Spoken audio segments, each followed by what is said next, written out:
शुभ्राचे बाबा म्हणतात, प्रताप, शुभ्राची कशी ती तूच आता समजूत काढ. प्रताप लगेच शुभ्राच्या बेडरूमकडे जातो. पाहतो बाहेरून ती आत रूममध्ये असते. त्याला आलेलं पाहून ती लगेच तोंड फिरवून हाताची घडी करते.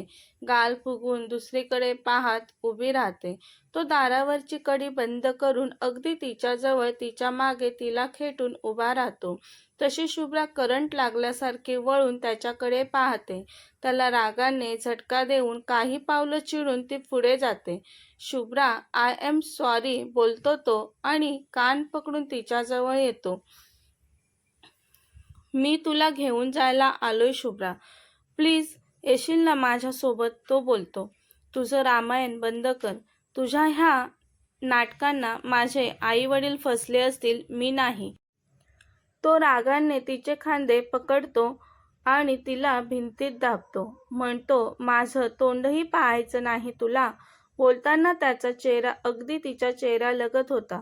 त्यालाही राग आला. त्या रागामुळे त्याचे श्वास जास्त गरम झाले होते. ते तिला तिच्या चेहऱ्यावर स्पष्ट जाणवत होते. हेच हेच तुझं असं वागणं बिलकुल आवडत नाही मला. माणसांशी माणसांसारखं वागायचं असतं हे कोणी शिकवलंच नाही तुला.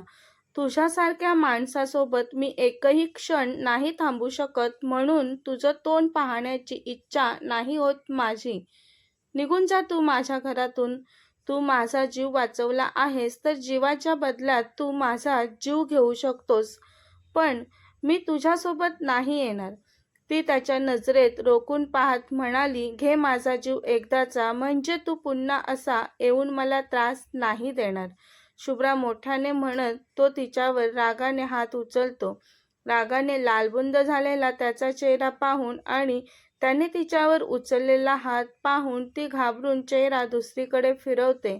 त्याने तिला मारलं नसतं म्हणून काही वेळाने तीच त्याच्याकडे पापण्यांची फडफड करत पाहू लागते. खूप घाबरलेली त्याला ती, डोळ्यातील अश्रू गालावर ओघळायला सुरुवात होते तिच्या. तसा तो लगेच, शुभ्रा प्लीज रडू नकोस. मला तुझ्यावर चिडायचं नव्हतं, पण तू शांत बसत नाहीस, काही माझं ऐकूनही घेत नाहीस. प्लीज रडू नकोस. तुला नाही यायचं ना माझ्यासोबत? ठीक आहे, जातो मी इथून निघून आणि तुझ्या आयुष्यातूनही कायमचा निघून जाईल. सॉरी म्हणतो तो तिला. माझ्यामुळे तुला खूप त्रास झाला. तू मला तुझा नवरा नाही मानत, कळलंय मला आता. मी गेल्यावर तुझ्या गळ्यातील माझ्या नावाचं हे तू घातलेलं मंगळसूत्र काढून टाक. तू आपल्या नात्याला मानत नाहीस, मग तू हे का घातलं आहेस? नको घालूस. शांततेत बोलून प्रताप जाऊ लागतो. त्याला स्वतःपासून दूर जाताना पाहून शुभ्राच्या मनाची चलबिचल खूपच वाढते. ती कधी व्यक्त न झालेल्या तिच्या प्रेमाला दूर जाताना पाहूच शकत नव्हती. त्याचा तिरस्कार करत होती ती खूप, पण त्या तिरस्काराचं रूपांतर कधी प्रेमात झालं ते तिचं तिलाच कळलं नाही. सतत त्याचेच विचार तिच्या डोक्यात येत होते. जेव्हापासून तो तिच्या आयुष्यात आला तेव्हापासून एक क्षणही असा गेला नाही की तिने कधी त्याचा विचार केला नाही.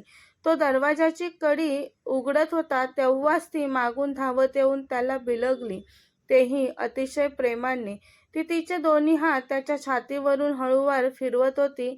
आय एम सॉरी, प्लीज जाऊ नको प्रताप माझ्यापासून दूर. मला नाही सहन होणार तू माझ्यापासून दूर गेलेला. मला तुझ्यासोबत राहायचं आहे कायमचं. किती वाट पाहायला लावलीस प्रताप तू मला तुझी. एवढे दिवस माझी आठवण नाही आली का तुला?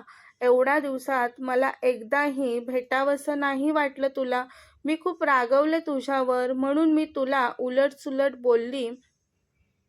माझं माझं खूप खूप प्रेम. पुढे ती काय बोलते ते ऐकण्यासाठी त्याचे कान तरसलेले, पण त्याआधीच ती त्याच्यापासून दूर होऊन खिडकीजवळ जाऊन उभी राहिलेली.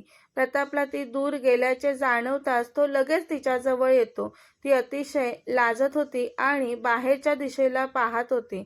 शुभ्रा, त्याने तिला आवाज दिला, पण तिने लाजून त्याच्याकडे पाहिलं देखील नाही. आता तिची हिंमत होत नव्हती त्याच्या नजरेला नजर देण्याची. मग तोच आणखी एक पाऊल तिच्याकडे टाकतो आणि पुन्हा तिला आवाज देत म्हणतो, शुभ्रा, तो तिची हनुवटी पकडून तिचा चेहरा हळूवार वर करतो. एकटक तिच्या चेहऱ्याचं निरीक्षण तो अतिशय प्रेमभऱ्या नजरेने तिच्याकडे पाहत करू लागतो.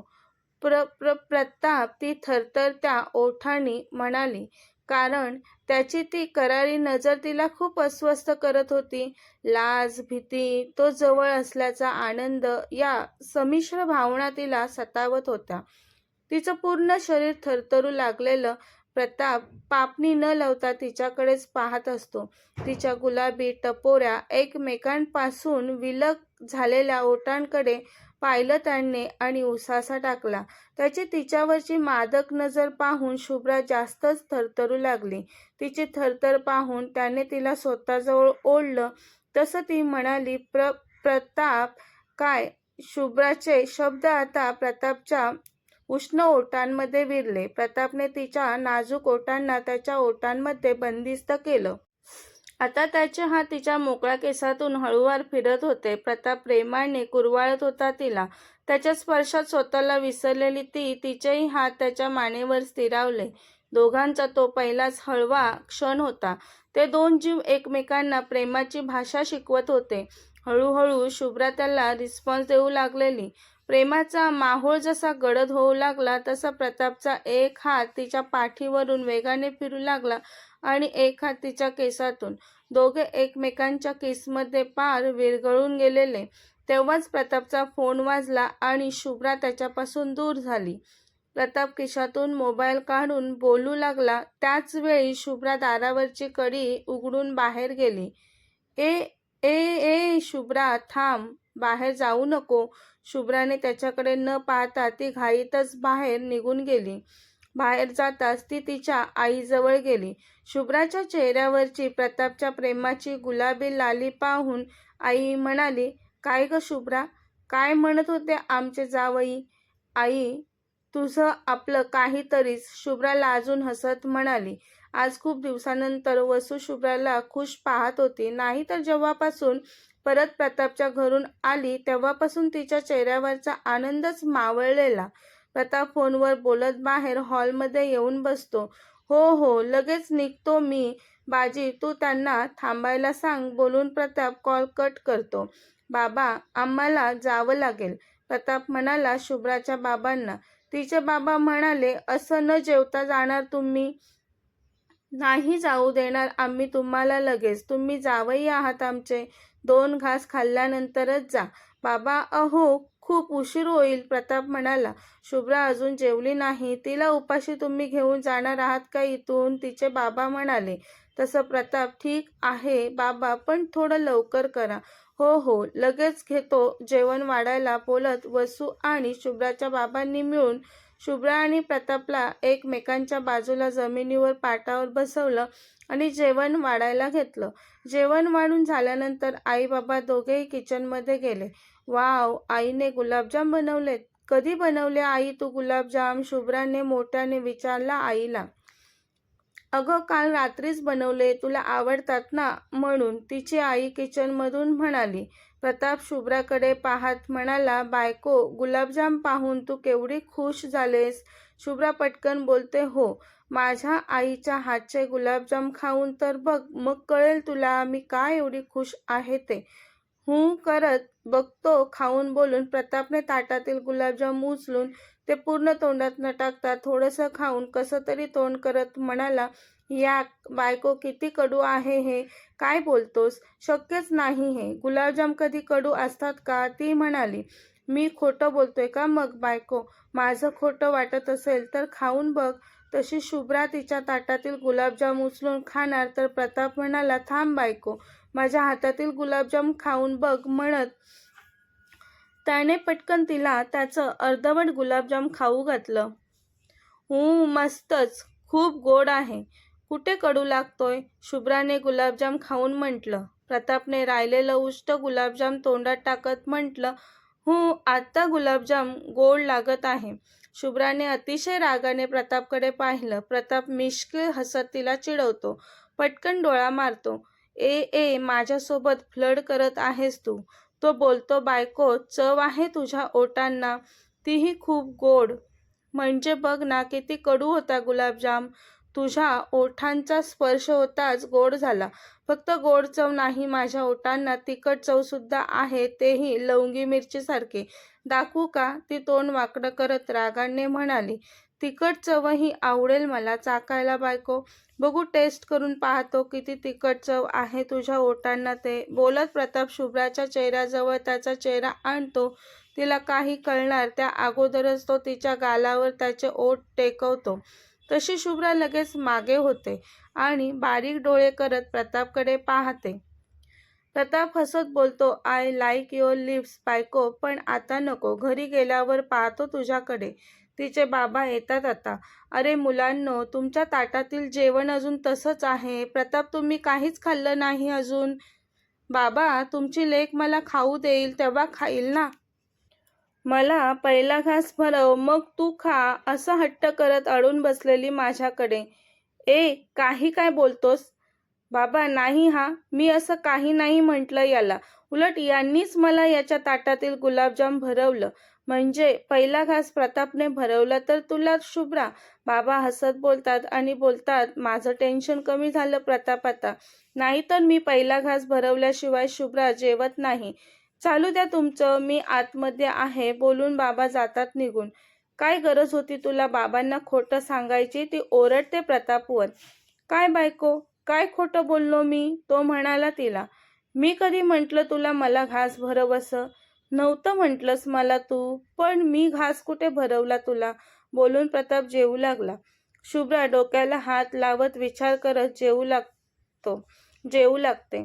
प्रताप हळूच तिरक्या नजरेने तिच्याकडे पाहतो. स्वतःशीच म्हणतो, वेडीच आहे, पण क्यूट आहे माझी बायको. काही वेळाने येतो बाबा बोलून प्रताप परत जाण्यासाठी निघाला. शुभ्राचा ऊर दाटून आला. आई बाबांना सोडून परत प्रतापसोबत जाताना ती म्हणते, आई बाबा, तुम्हाला सोडून नाही जावं वाटत मला. जायलाच हवं का मला प्रतापसोबत?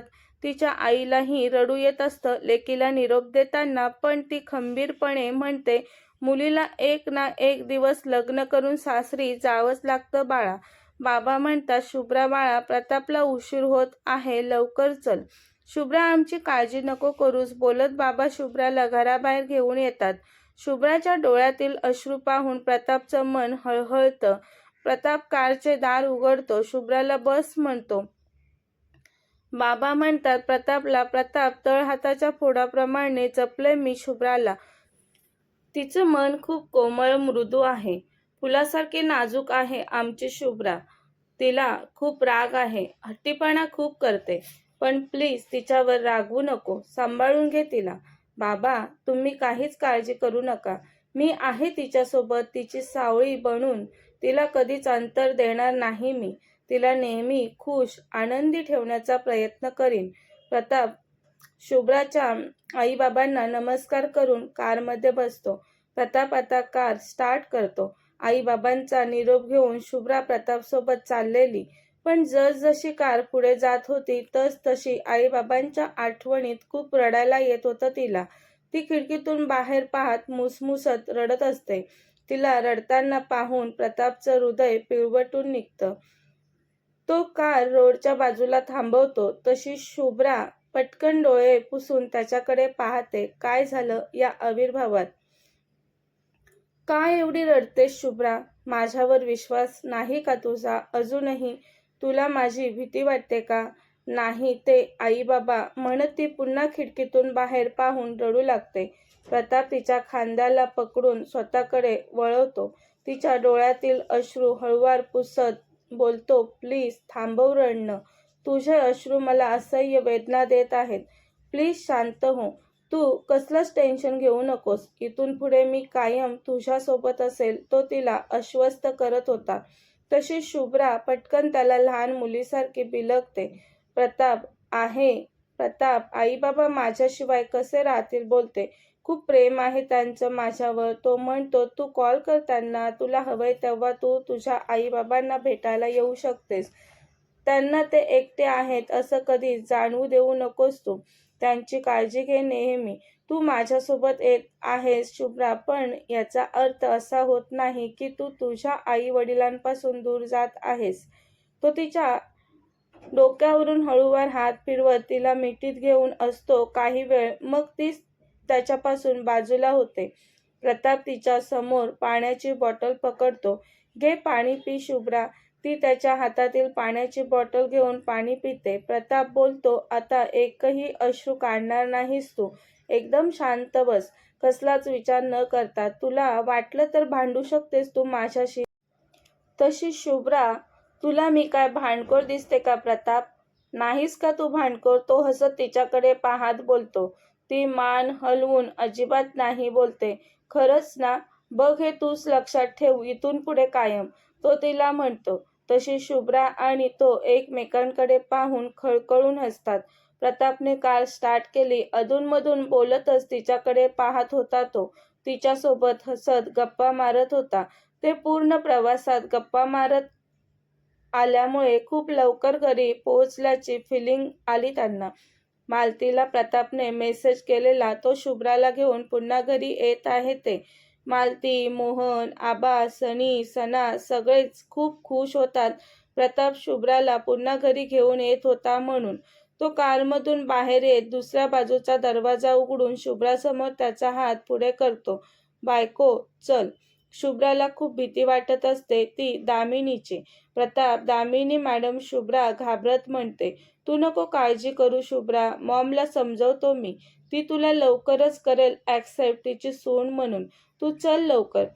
आत घरात आपली वाट पाहत आहेत सगळे. दोघे येतात पाहतात तर मालती आरतीचं ताट हातात घेऊन दारात उभी असते.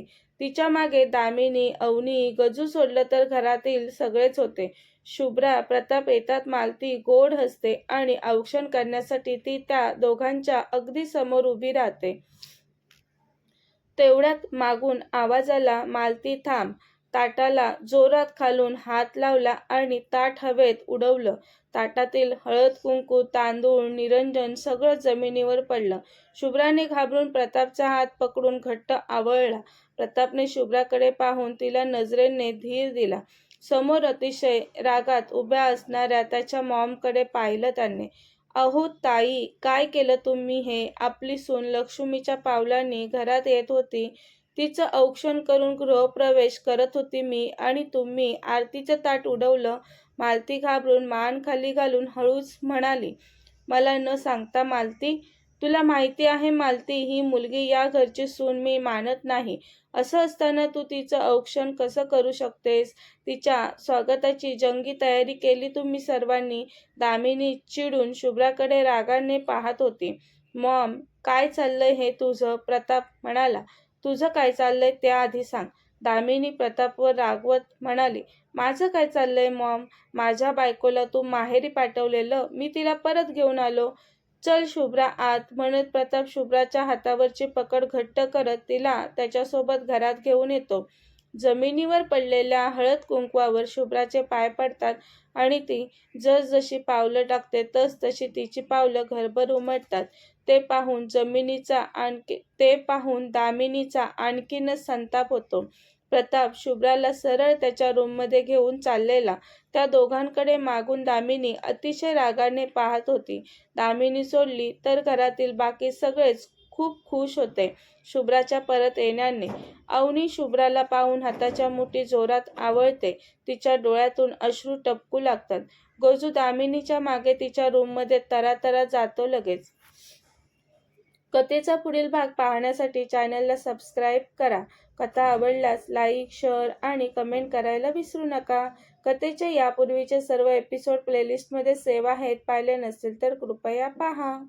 धन्यवाद.